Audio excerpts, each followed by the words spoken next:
August 16th, 2021 meeting of the Woodbridge Board of Education to order at 7:06 p.m. with a reminder to all those watching and participating to kindly mute your microphones at this time to avoid background noise. This meeting is being held virtually via WebEx and is being recorded. The recording will be made available on the district website.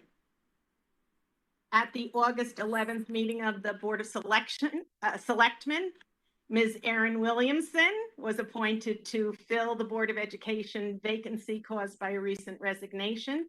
And so tonight I am delighted to welcome Erin to our first virtual board meeting as a member of our board. Welcome, Erin. Thank you. I'm excited to be here. And we're excited to have you.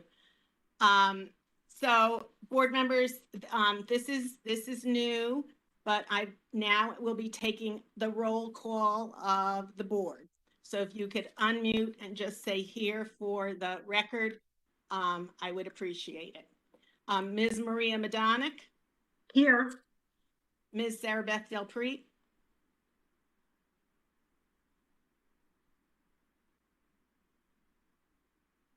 We can't hear you, Sarah Beth.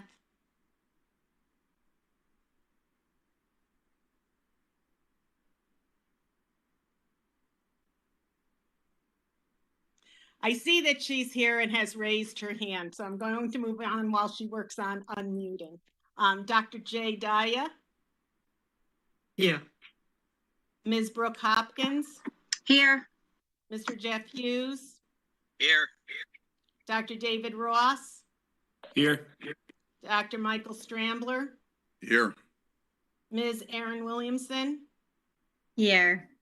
And I'm Lynn Piasek, the chair of the board. Also this evening, staff in attendance, Dr. Jonathan Budd, superintendent, Mr. Richard Hewitt, interim director of business and operations, and Ms. Marcia DeGennaro, clerk of the board. Thank you. Next on the agenda is the Pledge of Allegiance. This evening, Brooke, would you kindly lead us in the Pledge of Allegiance this evening? And you'll note that Dr. Budd has shared his screen with the flag for us.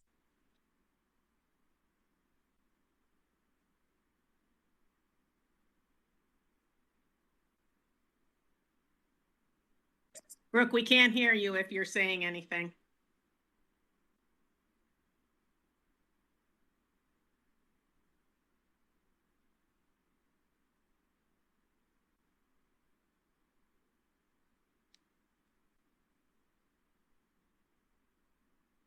Brooke, I'm gonna save you for next meeting.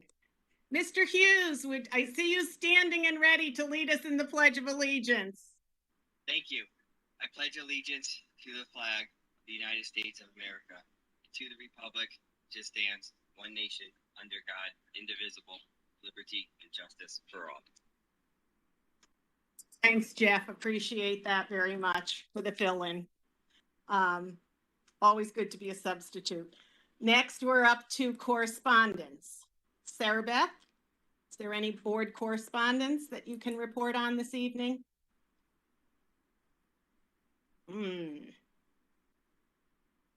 Still muted, huh, Sarah Beth?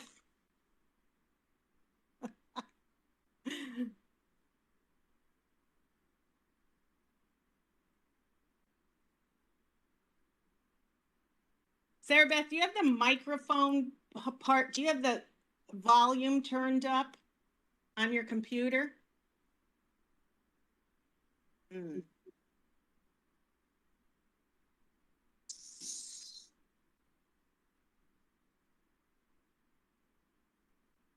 Okay, Sarah Beth, I'm going to give the secretary's report this evening. Substitute Lynn Piasek. The board has received communication from a parent regarding the protocols and procedures that would be in place for the reopening of school. And the administration, Dr. Budd, has responded to that parent's inquiries. And I believe that's it for correspondence, unless Sarah Beth, you had anything else, because that's what I know about. Great. Thank you. Okay, public comment. If there is any public comment, would you please raise your hand in the participants list? I'm going to try that.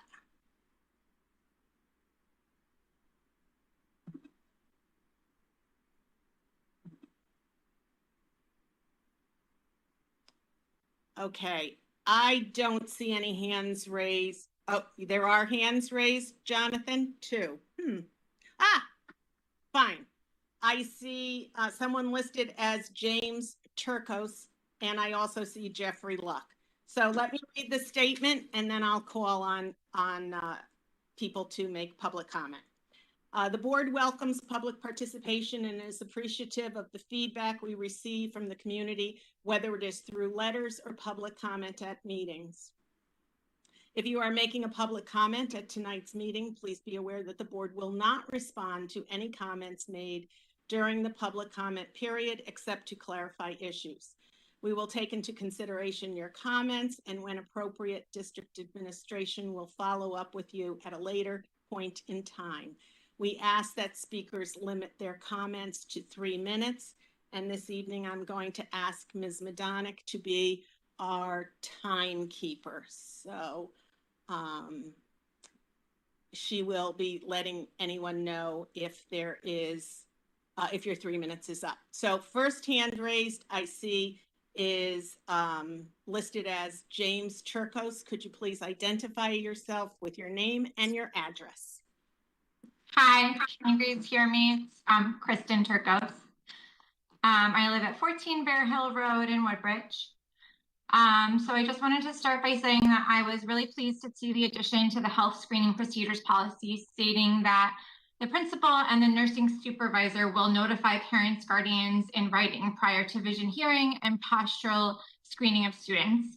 I'm really hopeful that this policy will be updated this evening and passed. I was a little surprised this year when my kids came home and they're like, oh, we had like vision and hearing screening, and I didn't really hear anything about it. I did see in like a principal letter like weeks after the fact.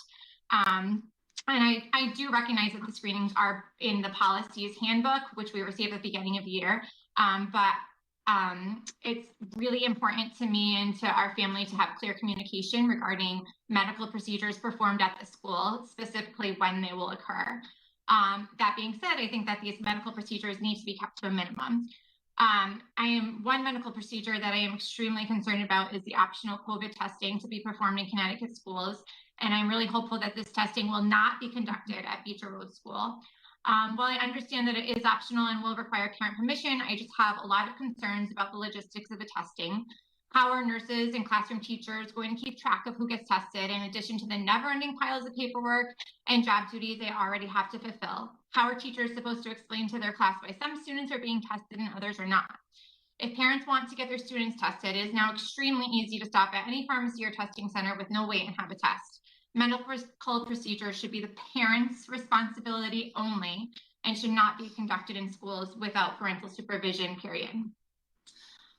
In closing, I would like to thank everyone for their diligence in keeping our kids in school safely last school year. You would think that we would not be sitting here 1 year later discussing the same exact things over again, but now we know that this virus is not going away. So my question to you is, when is it time? When is it time for our kids to get back to normal? When is it time for our kids to stop playing tag with their elbows instead of their hands? When is it time for students who are recognized as talented and gifted to be able to receive the pull-out experiences they deserve to stimulate their minds? When is it time for students to be able to sit around a carpet in close proximity, the way they learn the best? When is it time for the board to start demanding that the state let kids be kids instead of following their rules with no end in sight? And thank you for your time. Thank you, Ms. Turcos. Appreciate that.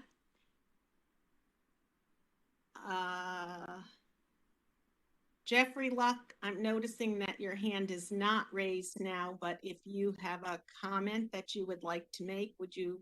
Of please? course I would. Thank you. Could you give us your Jeffrey name Luck, and 54 address? Country Club Drive. One, I'm just going to go back, Jonathan, you and I have had this conversation. Please, if you want the real participation of the parents, please send out a link with the K-Swift so all of us can have this and not try to finagle our ways through the websites and trying to find this link. I think if we really want true parent participation and what everybody really is thinking, sending it out on the day of or even the day before just to remind the parents, I think is a very easy, simple thing to keep everybody going. That's one. Two, I'm hoping down the road, Beecher and Amity could coincide when they're having their meetings because they're having theirs now at 6:30. And for those of us who have kids in both middle school and here, it's kind of hard to play tag because of the importance of both that's going on. So I don't know if that's something that's possible that Beecher and Amity could work together on making sure they don't have meetings the same night. Three, I will match what Kristen says is the fact that we have been all summer with the kids, you know, playing sports. People on the board have their kids playing sports, working with one another, being in the dugouts. I think it's imperative we really have some plan in place when and if these masks can be removed. I think my kids are already over it.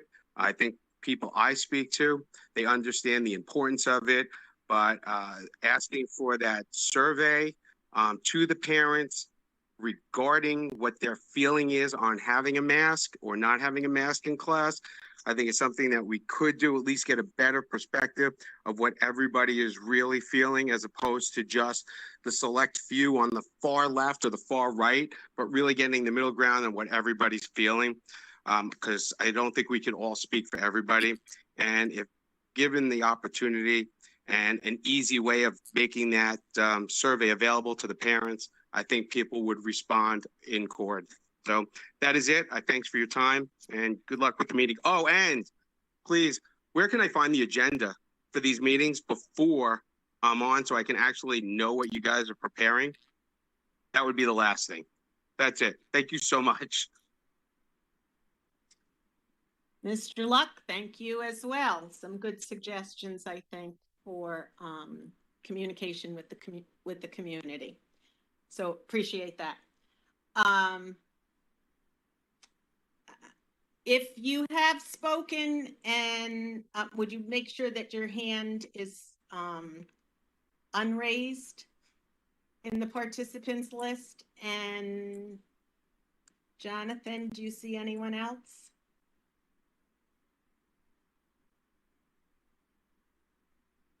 I'm not sure if I actually Allison Valsamis, but I was going to say Sheila McCriven may have a hand up. I can't quite tell on my screen. But Sheila's shaking her head. Allison Valsamis just raised her hand. Okay. Ms. Valsamis, I don't even see you on my participants list, but Hi. I do now. Yes, thank you. Hi. Can you hear me? Yes, could you just identify yourself and your address, please? Hi, yes, my name is Allison Valsamis, and my address is 26 Mitchell Lane. So I just wanted to say that I was happy to see that the masks will be used in the beginning, at least at the beginning of the school year. I think my concern is that there's still so much conversation happening around masking when our children's age group is not even yet eligible for vaccination. I do understand that at some point, as unmasking becomes, you know, a bigger discussion, that it's something we're all going to have to find a happy medium. But I don't think that anything like that or taking any of our mitigating procedures or policies off the table until the time in which all the children in the age group that attends Beecher Road School has the opportunity to be fully vaccinated. And so I just want to put that out there and say that and have that be on the record, because I think it's all of it is a moot point when our children don't have access to the vaccine.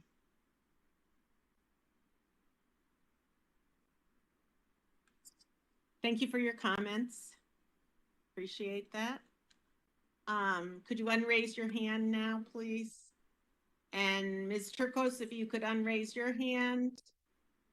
And then I'm not seeing any other hands raised, Jonathan, unless I'm missing something.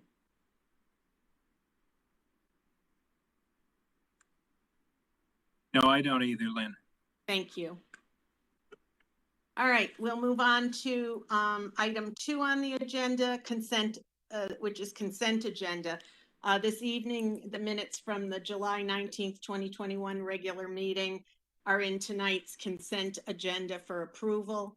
Can I have a motion to accept the consent agenda? Maria Madonic has raised her hand, making a motion to accept the consent agenda as presented. And I saw Sarah Beth raising her hand. I'm assuming that's a second. Is that correct, Sarah Beth? Great. All right. Board members, I have to call the roll. So you can unmute if you can. Otherwise, give me a thumbs up. Maria Madonic? Yes. Sarah Beth Delpreet? Thank you. Jay? Thank you. Brooke? Brooke, we can't hear you, so a wave, a thumb, or something. This is the masking, the consent? No, this is Can you hear me? This is for the minutes of the July 19th meeting. Gotcha. Yes, but you can hear me. Good. Yes, wonderful. Thank you. Jeff? Yes. David? Yes. Mike? I'll abstain. I was not at that meeting. Okay, so Mike, we had a question raised about abstention. I've now done some research on abstentions. The question was, can I vote on the approval of minutes for a meeting I did not attend? And the definitive answer to this question is yes. For clarification of the 11th edition of Robert's Rules of Order, newly revised, it states, it should be noted that a member's absence from a meeting for which minutes are being approved does not prevent the member from participating in their correction or approval. By voting to approve a set of minutes, you are not attesting that you were in attendance during that meeting. Rather, you are voting to approve the minutes based on the trusted accounts of all your counterparts and your review of the formatting of those minutes. Therefore, you are absolutely permitted to vote in favor of approving the minutes for a meeting, even if you're not in attendance. So having heard that, we've all now been educated on Robert's Rules of Order. I don't know if you want to change your vote or not. Yeah, I'm fine with changing it after hearing that too. I agree. I approve. Great. Thanks, Mike. And Aaron, who I'm not on the board, so I'm assuming I should abstain or not vote. Same thing, I believe. I believe the same thing.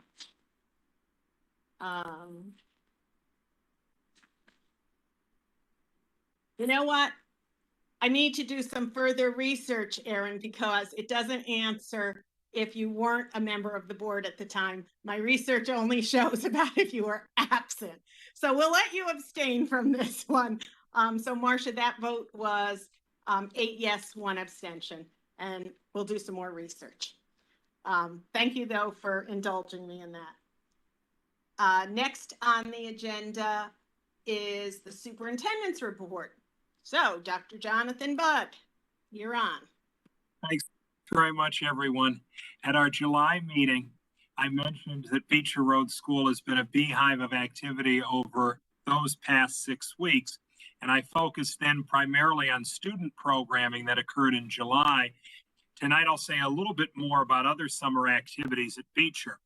First and foremost, our facilities department has been very active behind the scenes, readying our building for the start of the school year.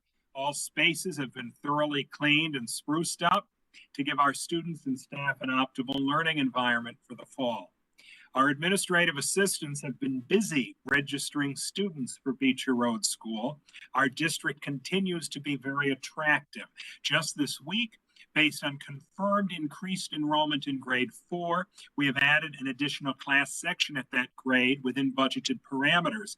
Other grades are within the acceptable class size guidelines. Meanwhile, our administrators have been busy hiring certified and non-certified staff to continue the legacy of outstanding education that has characterized Beecher for many years. Final hires are in progress now, and all new staff will be presented at the September board meeting.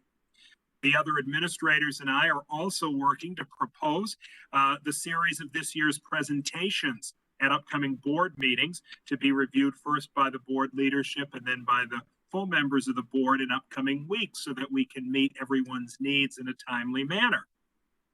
In conjunction with our Professional Development and Evaluation Committee, plans have been made for strong professional learning next week, including for staff new to Beecher. We anticipate a robust series of offerings that support the timely needs of our staff. And that provides me a good opportunity to turn to the start of school for students and to stress our safe return to in-person instruction and continuity of services plan, which was sent to our community members and to the State Department of Education on June 22nd. As mentioned in my July 30th letter to our community, that plan continues to be our operational guide. I must emphasize that consistent with the governor's current executive order, mask wearing in the fall will be required by all individuals, regardless of vaccination status, within the school building, on school buses, and outside when students are in close proximity or in congregate groups. Late this afternoon, an additional letter was posted on the district website regarding details related to MAG for the first trimester of this upcoming school year. Later this week, my administrative colleagues and I will be holding a parent-guardian forum for those families interested in hearing details about the Safe Return Plan in Woodbridge this fall. This week's forum will be held Thursday night, August 19th at 7 p.m. via a Google Meet link that will be sent to the community tomorrow. We will hold another such forum on Wednesday of the following week. In other news, today is the deadline for families expressing interest in extended day programming for September. Based on registrations received through tonight, decisions will be made later this week in relation to the viability of E-Day programming within the current health and safety parameters, as well as within fiscal parameters.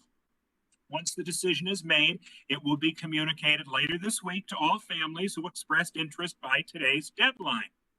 At this year's recent back-to-school convocation of Connecticut superintendents, Commissioner Charlene Russell Tucker noted the optimism inherent within the 150 of us who serve as Connecticut superintendents. She is correct. Each year, we seek to rise above challenges to do what is best for children. As we open this year, challenges continue, but Woodbridge will continue to be a beacon for excellent education and Beecher Road School a jewel of our community. On behalf of my fellow administrators and staff who have worked so hard this summer, we thank all of those who engage us with feedback, questions, and concerns. No issue is too small.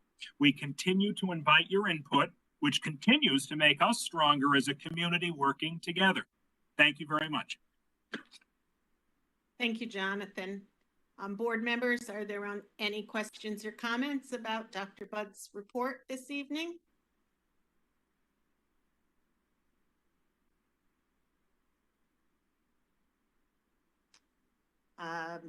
Maria? Dr. Budd, which committees will we be hearing from in the upcoming meetings that you mentioned? So I anticipate that throughout the course of this year should be at least one opportunity to hear from every major committee of the district.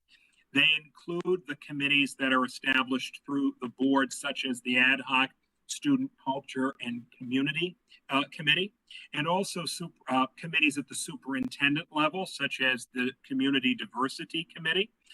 There are some school-based committees of interest to the board, such as the Safe School Climate Committee. And so there's a series of them, and we want to position them in the right way so that they're coming at a timely moment with the best new information to get the most timely feedback from the board. So those are just 3 examples that come immediately to mind. Thank you. Any other board comments or questions?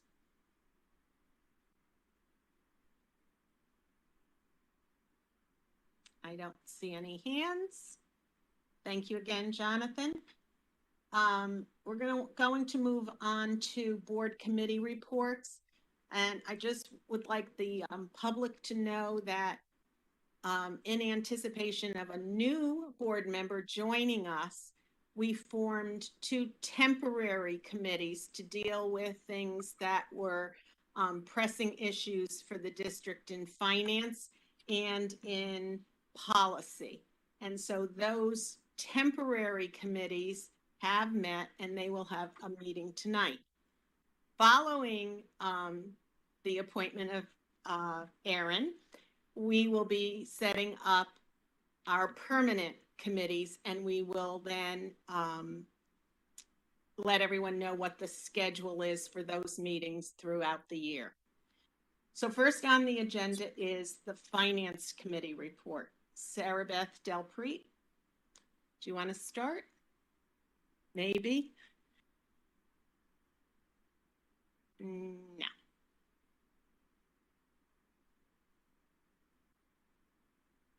Okay. I got you covered, Sarah Beth. So the temporary finance committee met on August 6th, and we discussed 2021 and 2022 line item transfers, as well as 2020, 2021 line item transfers. So we're going to cover each of those issues separately, and we'll be asking for action this evening on each of those issues. So first on the agenda is to approve the 2021-2022 line item transfers. So Dr. Budd, do you want to comment on that? Sure. To have continuity from the last board who heard about this, this line item transfer of $75,000 is from the purchase professional services line over to the line that pays for the direct salary of our IT manager.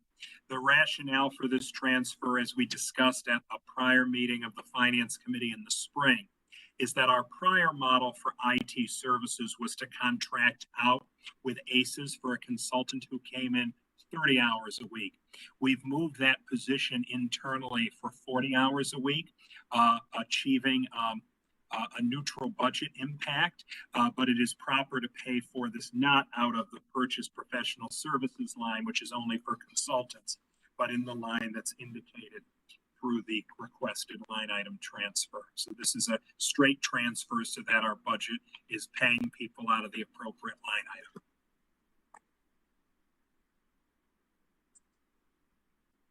Thank you, Jonathan, for that update. Are there any questions about what Jonathan just said? Okay. Is there a motion to adopt the now? Just to make this clear, this is for the current budget year, the year we're currently in now. So is there a motion to adopt the 2021-2022 line item transfers? A transfer? Jay, thank you. Second, Brooke. Is there any board discussion about the motion?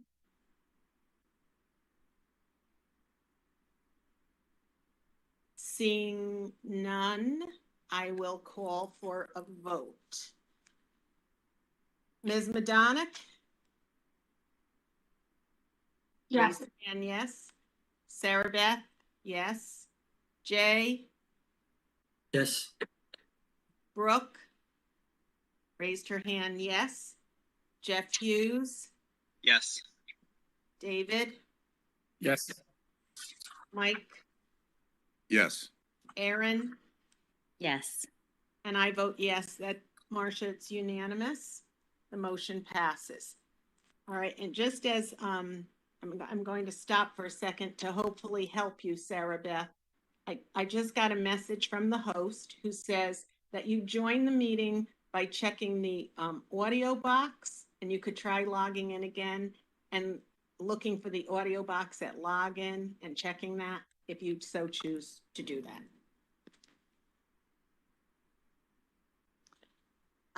Next on the agenda is, she's going to give it a shot, I think. Okay. Next on the agenda is the approval of the 2020-2021 line item transfers. That is for the budget that we just ended June 30th, 2021. Dr. Budd, would you like to speak a little to that? I would, but I want to compliment Mr. Hewitt, who joined us in July after the prior fiscal year ended and was charged and continues to be charged with closing out that year and balancing everything. And what might not be obvious in Mr. Hewitt's calm demeanor at tonight's meeting is that his office physically moved today from the town hall over to the superintendent's area at Beecher Road School South. So he's sitting for the first hours of the day, actually in a desk that's all put back together.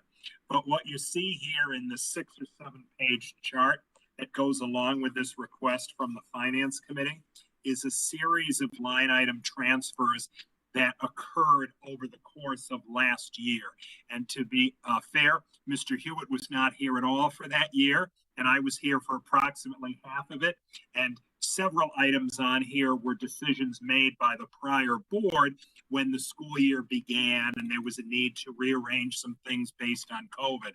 But our understanding is it's been the principle and practice of the board to settle all line items to account for zero at the end of the year. So you see, as you scan down in red are those items that had a variance, and then ultimately they settle out at the end. We would be happy to answer questions in principle based on what we do know. If we do not know the specific answers, we'll have to get back to you. But because this year ended and there's a need to balance it, we would recommend, as we did to the Finance Committee, that you accept these line item transfers. Thank you, Dr. Budd. Are there any questions on that presentation?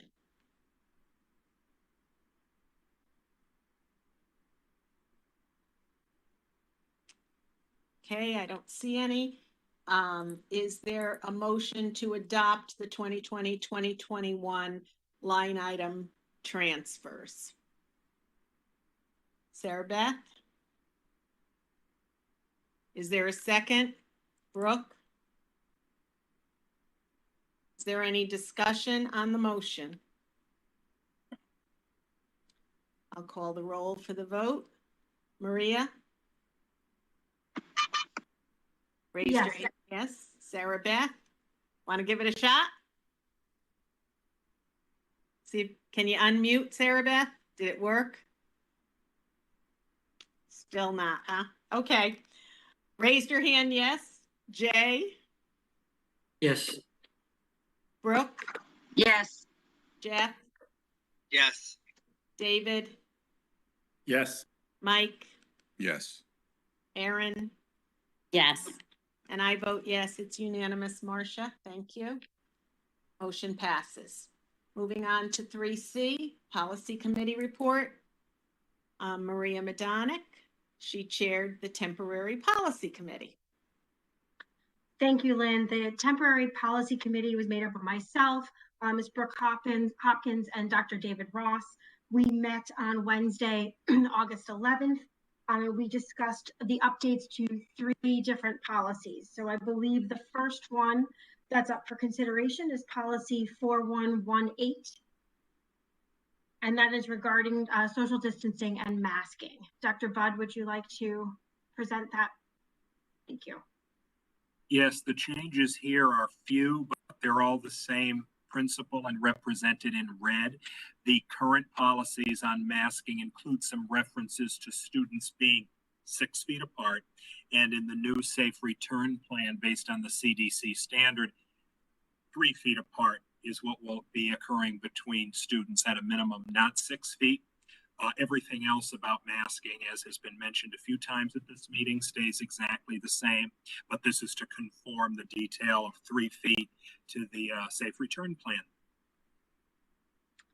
Thank you very much. Are there any questions from the board regarding policy 4118? I don't see any. So is there a motion to adopt the revisions to policy 4118? The motion, Maria, needs to be to adopt 4118.237 and 5141.8. I believe.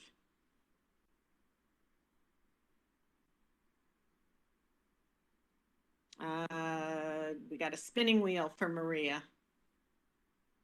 So I'm going to make the motion to adopt policies 4118.237 and 5141.8. Is there a second? David, thank you. Is there any board discussion? Sarah Beth, I'm going to suggest that if you have anything you want to say, that you type it in the chat in case, so that you can participate, and then I can read what you wrote. Board discussion on those two policies? My Wi-Fi went out, but I'm back. That's okay, Maria. I got you covered with the motions made and seconded. Okay, thank you. All right. Now we need a vote. Good, and you're back. Maria. Yes. Yes. Sarah Beth. She raised her hand, yes. Jay. Yes. Brooke. Yes. Jeff Hughes. Yes. See, I say Jeff Hughes because we used to have Jeff Townsend too. I'm gonna work on this being Jeff, okay? David. Yes. Mike. Yes. Erin. Yes. And I vote yes, it's a unanimous, the motion passes. Okay, Maria, you're on for the next one.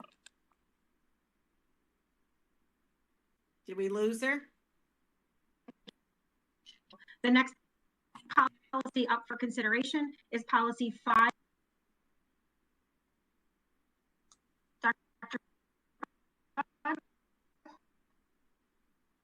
I think that may be my cue. That's your cue.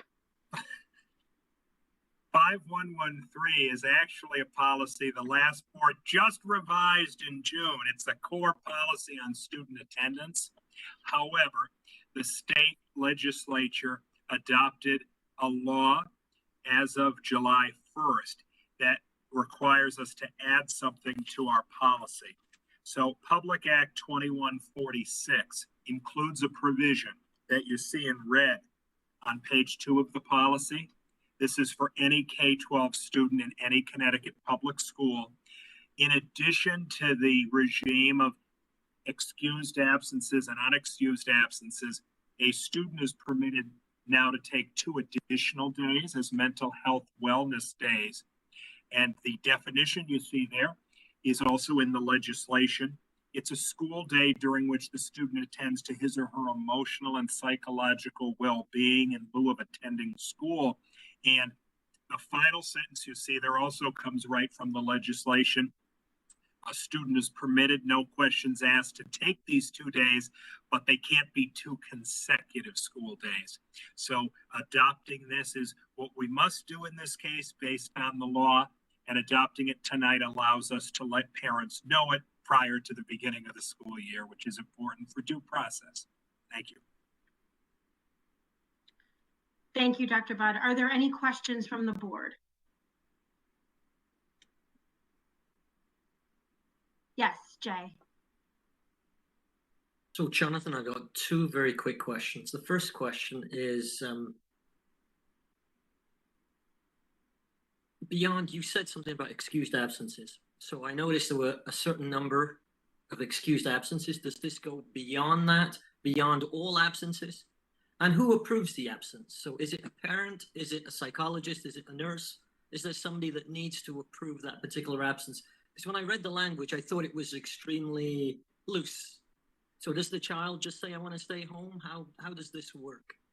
Well, at the elementary context, I would say it must be the parent guardian calling in as in all other times.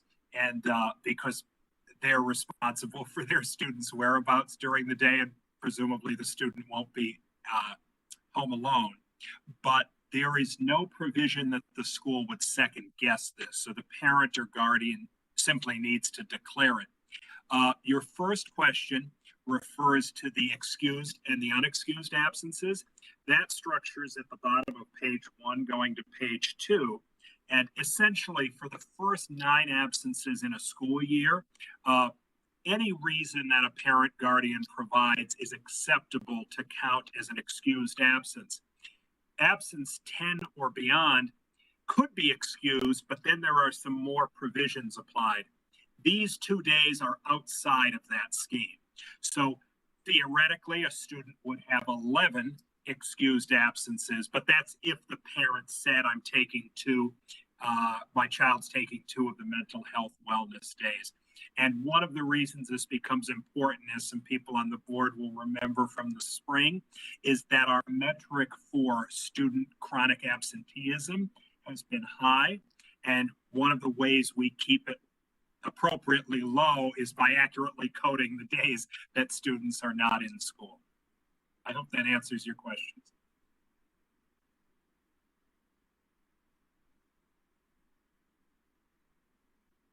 Are there any other questions from the board?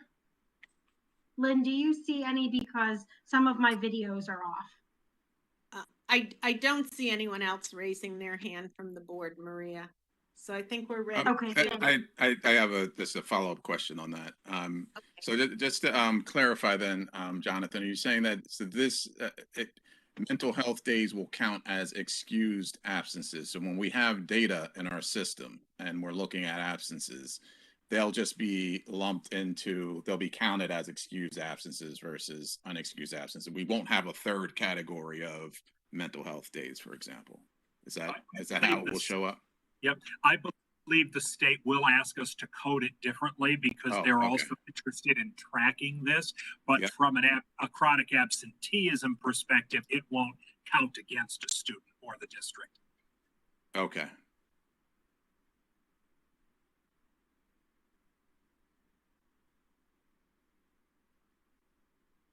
Okay. I don't see any other hands, Maria. Okay. Then can I ask, is there a motion to adopt policy 5113? Brooke? I see a motion. Is there a second? Lynn, do you see a second? Some of my videos are off. Mike Strambler seconded. Okay, thank you. Is there any discussion on the motion? Okay, I'll call the roll. Thank you. Maria? Yes. Sarah Beth? Hands raised, yes. Jay? Yes. Brooke? Yes. Jeff? Yes. David? Yes. Mike? Yes. Aaron? Yes. And I vote yes. The vote is unanimous. The motion passes. Moving on to 3C3. Maria? Yes. So we have a motion regarding the student health services. This is policy number 5141, and it is in regards to health screenings on campus. Dr. Budd? Sure. There are a variety of changes here, most of which are not discretionary on the district's part. Let me start with the easiest ones. we have had two complementary and somewhat repetitive policies. One has been 5141 Student Health Services, which included some details about immunizations. And then we had a separate policy, 5141.3, Health Assessments and Immunizations. Rather than have two separate places that are repetitive and in some places contradictory, it made sense to bring them together under one policy that parents could look in for things related to student health services. So everything now is in 5141, which is why we ask for the board to also rescind 5141.3. Next, over on the top of page 4, the legislature just passed Connecticut Public Act 2195, which requires us to at least have the ability to do vision screening through an automated vision screening device. So that sentence you see at the top of page 4 is required via the law and probably not too impactful to most people. The more impactful details of this come from Public Act 21.6, an act concerning immunizations. And the biggest part, the place to look at for this would be page 3. So everything you see on page 3, which is in red, are the current state standards related to immunizations and vaccinations. That includes the details of what immunizations and vaccinations, the timing of it, etc. But for purpose of the public who may be listening and the board, what you probably remember from the state legislature back in the spring is that the what's often referred to as the religious exemption from vaccinations and immunizations is being sunset. And you see that on page 3, number 3. So it's always been the case that a child might have a medical exemption to a vaccination. That continues. But it used to be the case that a student could have a religious exemption or the parents could present it. Now that religious exemption is no longer possible unless a student had it prior to April 28th, 2021. So any student in K-12 who had the religious exemption last spring, that carries over until the student graduates from high school, even if they go to another Connecticut public school. And actually, for students entering kindergarten, if there was an effort to get the student registered prior to April 28th, then the parent guardian could claim the religious exemption. So that's the biggest part of what happened in that particular law. I need to stress it's not discretionary on the part of this district. And obviously, as the pandemic has shown us, health and safety are just about the most important thing we do, even prior to educating the kids well. I do want to call your attention to two things that really productively changed as a result of the policy committee meeting, which is a plug for you to join the policy committee if you want more fun like this on a monthly basis. You'll see throughout the policy some language struck that was about grades that we don't teach in our school district. And some of it was language already in the policy, what they should do in grade 7 or grade 9 or whatever.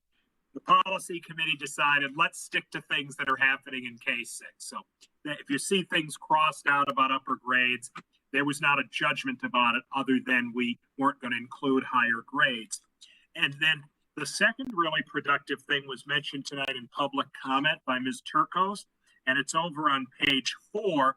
The district's required to do vision screening, hearing screening, and postural screening at certain grades. The postural screening is for female students in the elementary school level. But based on some suggestions of the policy committee members, we added a sentence in each section that the principal and the nursing supervisor will notify parents and guardians in writing prior to that screening happening, which we feel is a totally reasonable way to make sure that parents are aware that their child might be experiencing something a little out of the ordinary. So that's my summary of this one. And I hate to say this about policy, but on this particular one, we're doing what the legislature has mandated. I may think it's a good idea as well, but in this case, it's the law. So thank you, Maria. Thank you, Dr. Bad. Are there any questions from the board? I don't see any. Is there a motion to adopt policy 5141 and rescind policy 5141.3? I'll make that motion. Okay, Lynn, thank you. Aaron, I saw your hand. Is that a second? Great. Aaron seconded. Is there any discussion on the motion?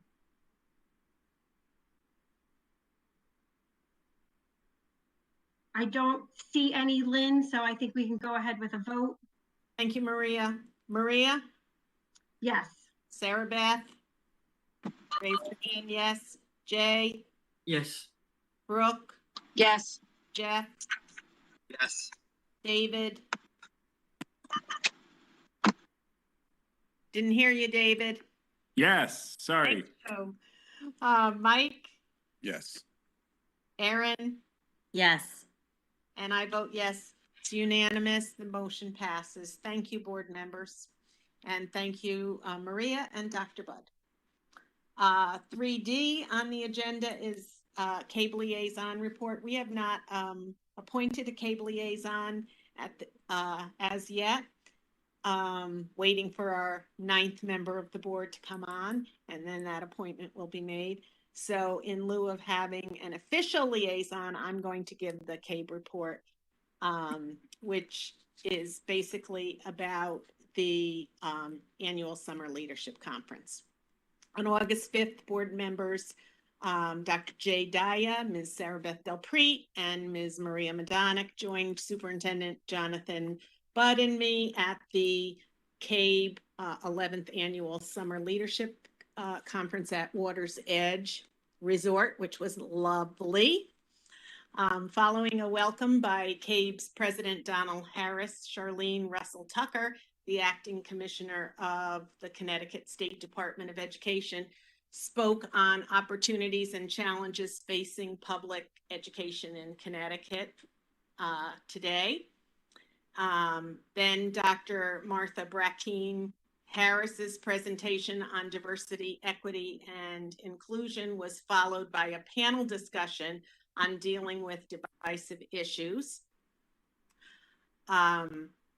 They had some sound system issues there, so it was a little difficult to hear, but interesting perspectives from 2 different superintendents and board chairs on that panel discussion. And the day wrapped up with a session that focused on dealing with social emotional wellness as school leaders. The best part of that for me was the Hershey Kiss we got to enjoy. So it ended up being a great afternoon spent. I think the 4 board members who attended found that our time together was really the best part of the conference, in being able to have an opportunity to share together. So are there any additional comments from any others who attended that conference? Okay.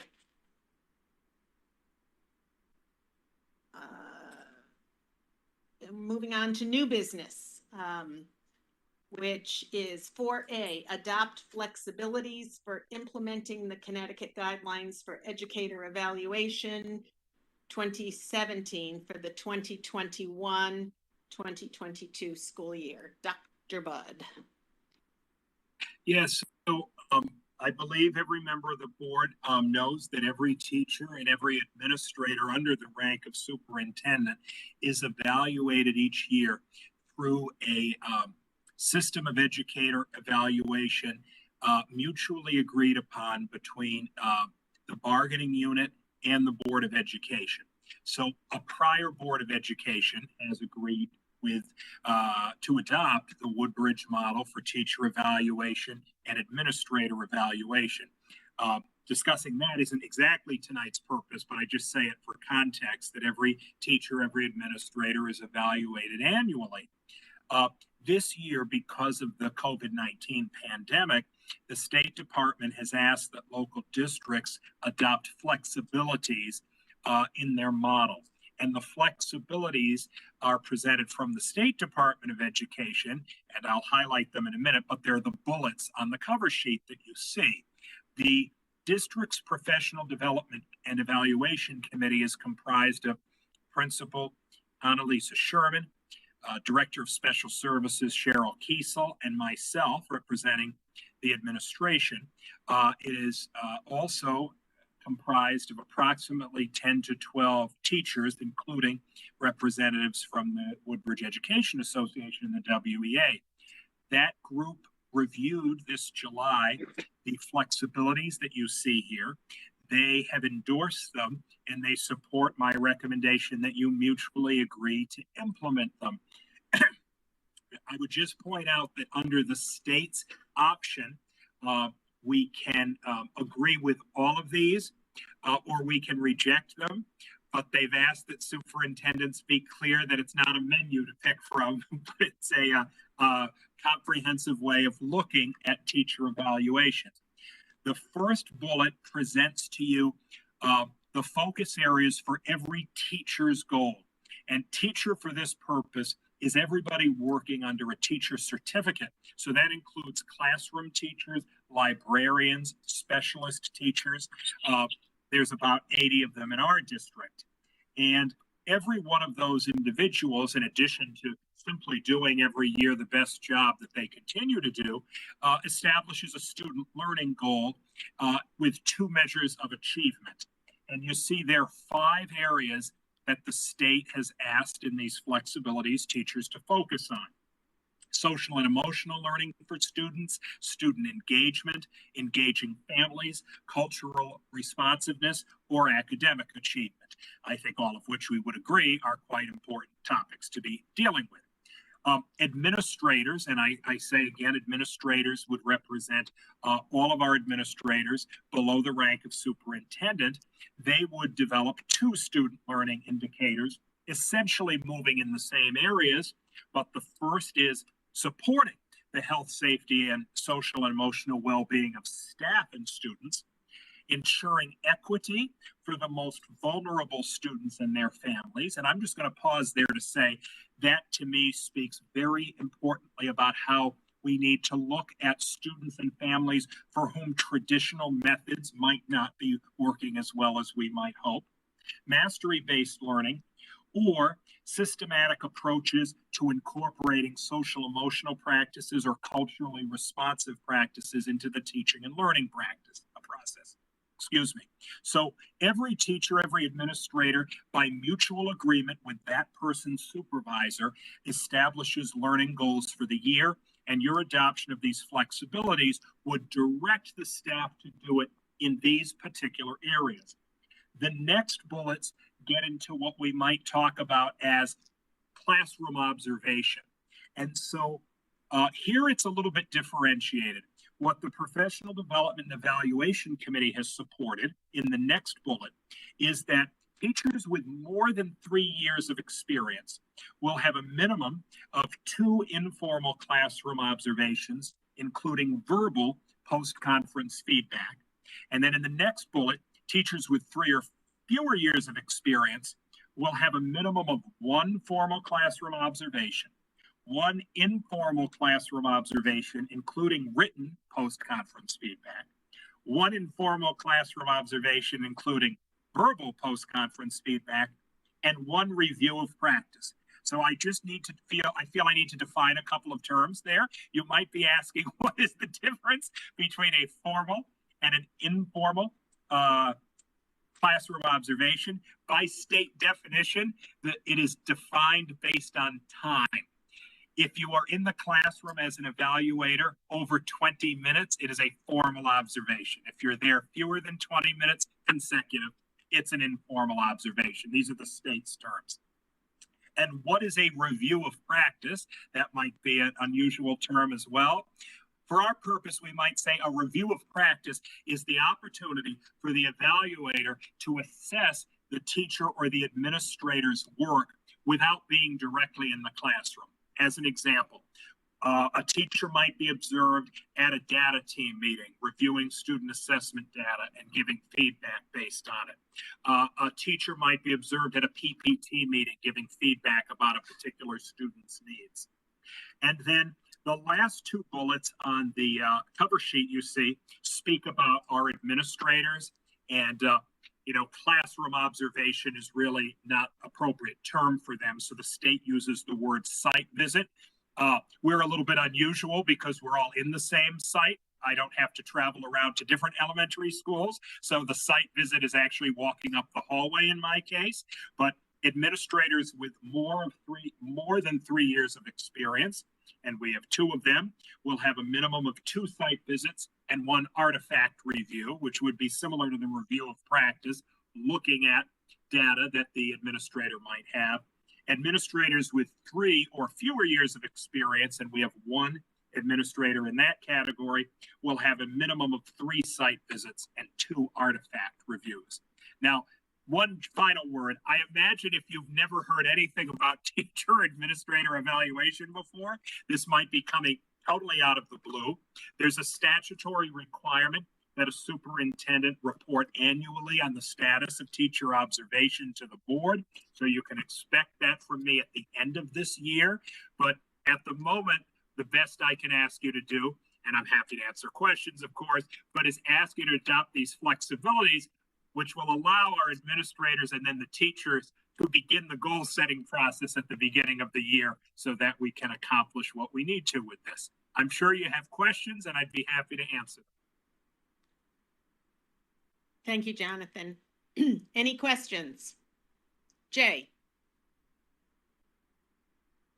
So Jonathan, what are the major variances? So you've said that you've made some accommodations. Can you quickly outline the major variances? And I'm assuming this is temporary. So given this is a temporary situation, is that written in that this is temporary, and once the state lifts this requirement, we will move back to some original method of assessment? So what are the major variances, and is it written that this is temporary? Yeah, the major variances are in the first 2 bullets about the focus areas, that we're directing the teachers and the administrators into those particular areas. Certain years have been focused heavily on academic achievement without particular regard for SEL. That would be a simple way of looking at it. And although academic achievement is mentioned here, I think it would be a mistake, given where a district is, for us to only focus on academic achievement and to require that teachers do that. In addition, when you get to the bullets about observation, this is more favorable toward more frequent but shorter observations versus longer one-stop observations. So an earlier plan might say every teacher will have 1 classroom observation. But recognizing that teachers and students are in unique places this year, although 2 or 3 may not seem like many observations, it is more than in the typical plan. I will also say that one change for this year as compared to last year, teachers were not assessed on a 1 to 4 rubric of performance. That was a change that the state made for last year.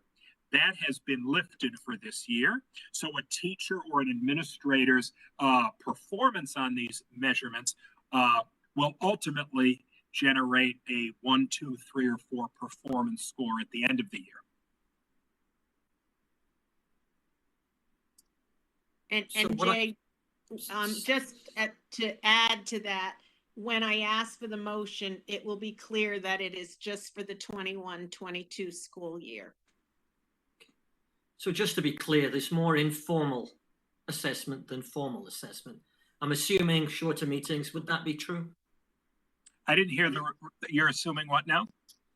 Is it true that there's more informal assessment rather than formal assessment, given you told us about the 20-minute rule? Yes, that's correct. Mm-hmm.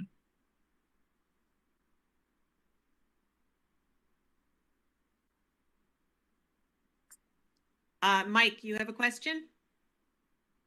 Yeah, Jonathan, you mentioned rubrics, and I was curious as to whether that applied to, so whether there were standardized rubrics for the observations, whether they're informal or formal, and who does the observations of the teachers? Yes, the answer to the first question is yes. There's a common rubric for teaching in Connecticut that is used for the teacher evaluation, the observation. And there's also a rubric for leadership that is used for observation and scoring of administrators. And then each of our certified staff is assigned a primary supervisor or evaluator.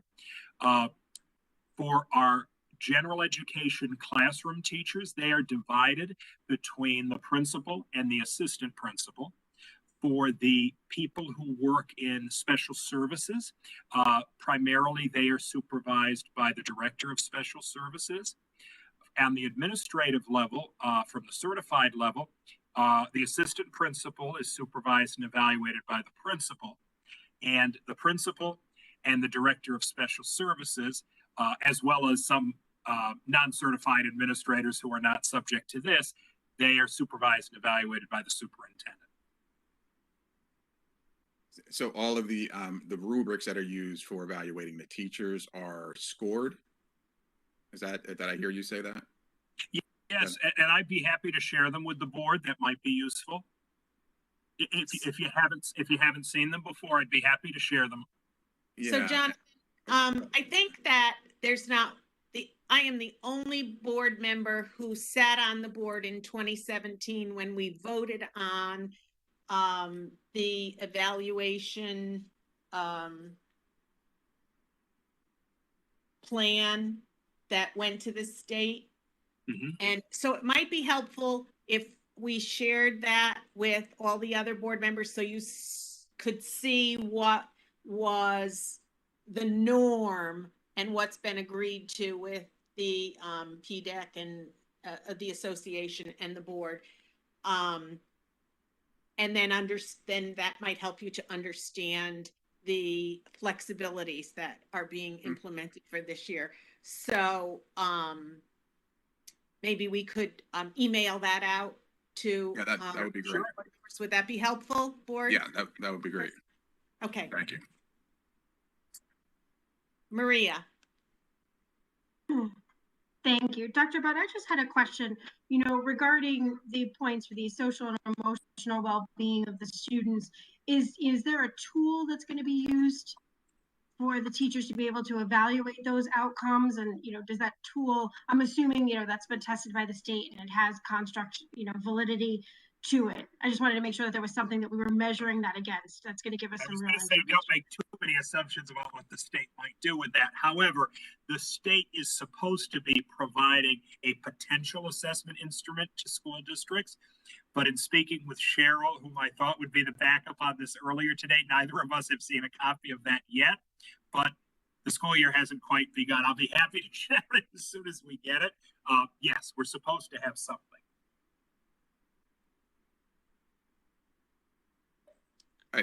Friend.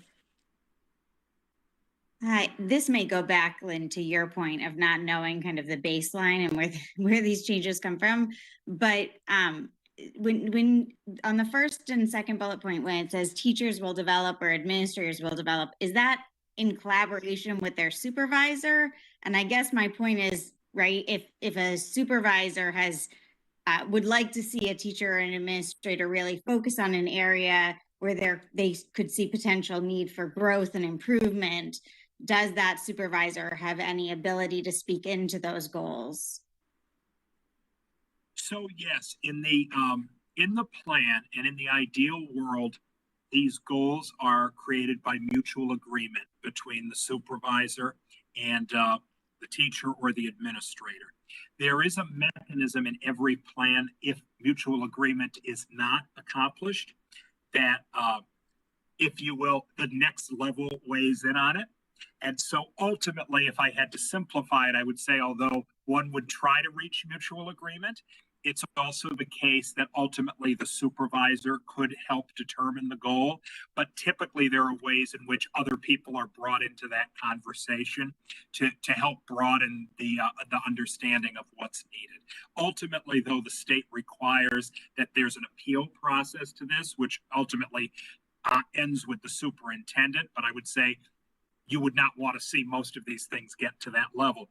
There's also appeal procedures required and that are in the plan if a teacher were to disagree with the rubric rating on an observation, for example, that they could pursue that. And Aaron, just for some additional input into that, the administrator and the person that is setting the goal, there's a goal setting meeting with the person who's doing the evaluation and the person who's being evaluated there. And so that usually takes place, I think the plan states the beginning of October, by the beginning of October, hence the importance of us voting on these flexibilities so that that can get started. But that's why it would be great for you all to see the plan that was voted on in 2017, I think. Any other questions? Jay. Jonathan, you mentioned evaluation based on the rubric, and you mentioned the categories, I believe 1 to 4. Right. And so have we been collecting this data over time, and do we recognize teachers in the 4 category? I'm assuming that's the best. And what action do we take in the 1 category? Could you sort of speak to that a little bit? I could. Now, last year, I will say the use of 1 to 4 was suspended at the state level. So my experience directly in Woodbridge was not with Woodbridge's implementation of this. So I'm just going to back up a little bit and talk about best practices that I would think would be happening in any district, and I think you could expect happen here. We would say in general that both teachers at the 1 and the 2 level are in varying need of support.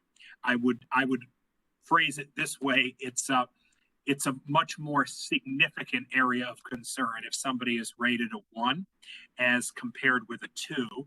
There is a distinction, I would say, between a 3 and a 4 between degrees of excellence or excellence across several areas, excellence at accomplishing an ambitious goal as opposed to accomplishing, let's say, an easier goal.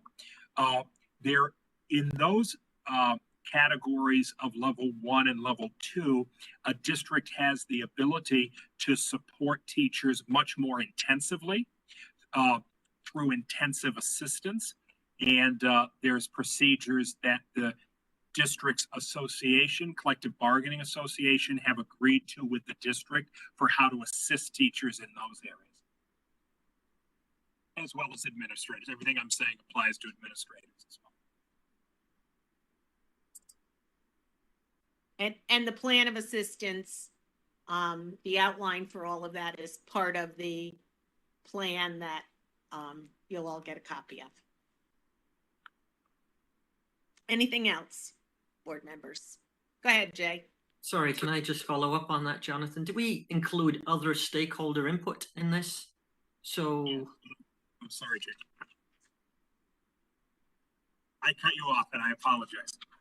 I think that's it. Do we include other stakeholder input? Do we have any student evaluations? Do we have any parental input into this? Do we have any peer teacher reviews into this?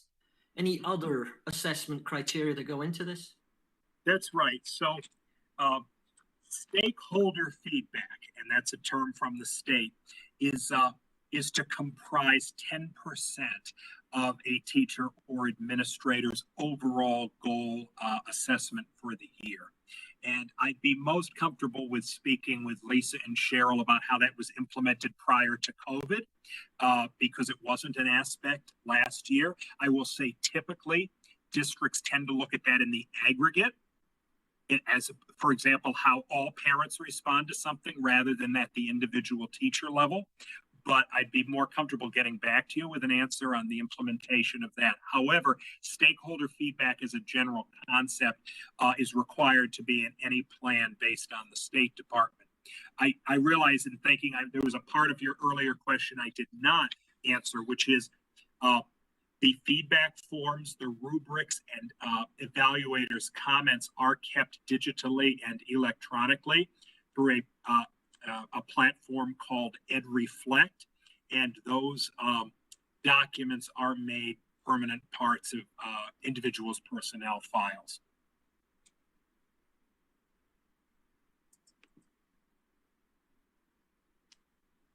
Any further questions or comments?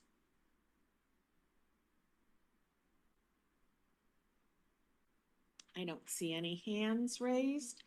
So I'm going to ask for a motion to adopt the flexibilities for implementing the Connecticut Guidelines for Educator Evaluation 2017 for the 2021-2022 school year.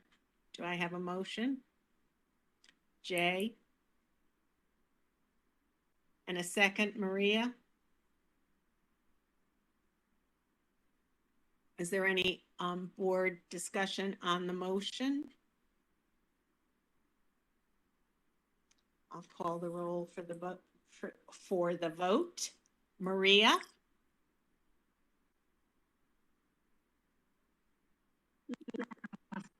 Gotcha, Maria. Thank you. Sarah Beth? She raised her hand. Yes. Jay? Yes. Brooke? She's raising her hand. Yes. Jeff Hughes? Yes. David? Yes. Mike? Yes. Aaron? Yes. And I vote yes. It's unanimous. The motion carries. Thank you, board members. Moving on to number 5 of the agenda, public comment. So if you wish to make a public comment, could you please raise your hand in the participants list? I see one hand. I see 2 hands. I will begin with Sheila McCrevin. Please identify yourself and your address.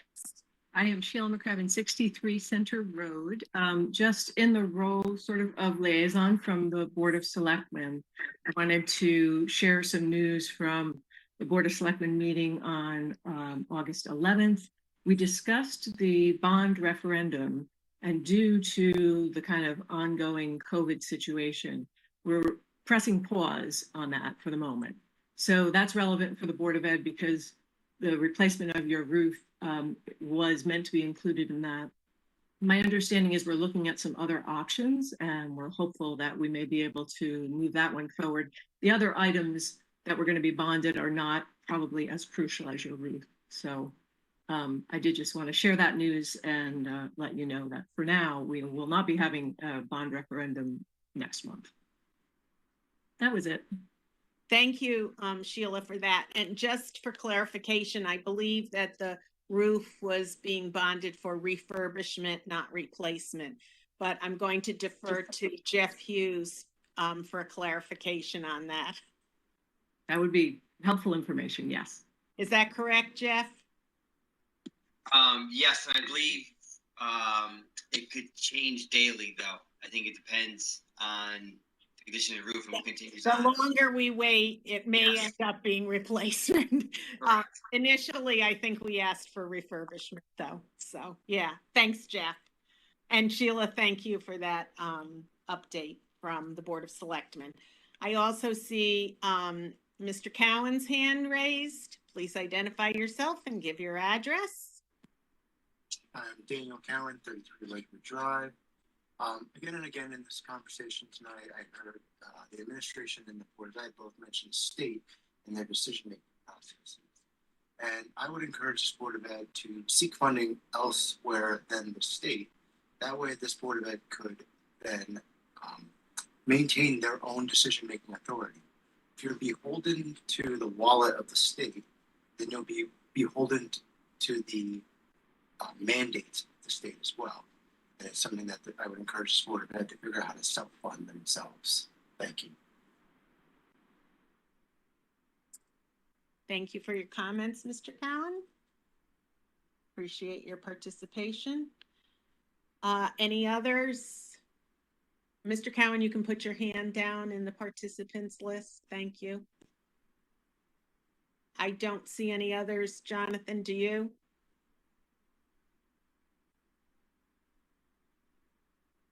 No, Lynn, I don't. Thank you very much. Moving on to 5B is executive session. I'm going to ask the board to enter into executive session in accordance with state statute for the purpose of discussion in regard to the evaluation of the superintendent. For the public's information, it is expected that no action will be taken when the board returns to public session following the executive session other than to adjourn.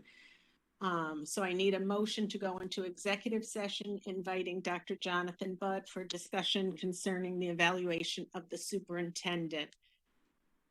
Dr. Ross, seconded by, I think I saw your hand, Jay. And now we will take that vote. Maria? Raised her hand, yes. Sarah Beth? Raised her hand, yes. Jay? Yes. Brooke? Yes.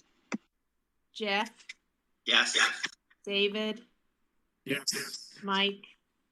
Yes. Erin? Yes.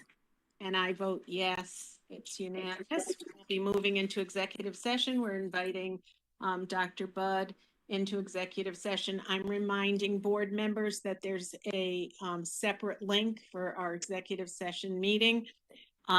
We'll take 3 minutes in case you need a sip of water or a bathroom break, and I'll see you on the next link in 3 minutes. Thank you very much. Marcia, thank you.